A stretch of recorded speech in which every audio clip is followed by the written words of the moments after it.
Welcome to the Tech Egg. Don't get scrambled. Enjoy the video. In this video, I will explain how to use Microsoft Excel. Let's begin by understanding the fundamental structure of an Excel workbook. Excel organizes your data into rows and columns, forming a grid of cells. Each cell is a unique location where you can input text, numbers, or formulas. A workbook can contain several worksheets, allowing you to manage different sets of information efficiently. The ribbon at the top provides quick access to all the powerful tools you'll need. Now, let's dive into entering and formatting your data. Simply click on a cell and type to input information.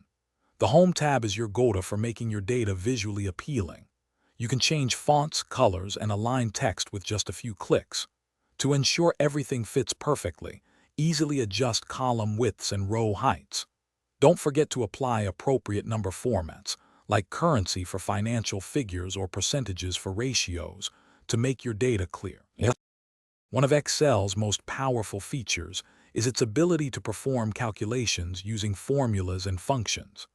Every formula starts with an equal sign, followed by your calculation. You can perform basic arithmetic like adding two numbers or multiplying several values.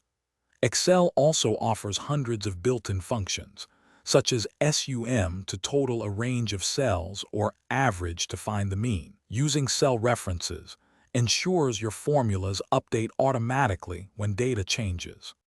Finally, let's explore how to visualize your data effectively with charts. Charts transform raw numbers into easily understandable graphics, revealing trends and insights. Simply select the data you wish to represent, then navigate to the Insert tab to choose from many chart types, like bar, line, or pie charts. You can customize every aspect from titles to axis labels to convey your message clearly. Conditional formatting can also highlight important data points automatically. Thanks for watching. Consider subscribing if I helped unscramble your problems.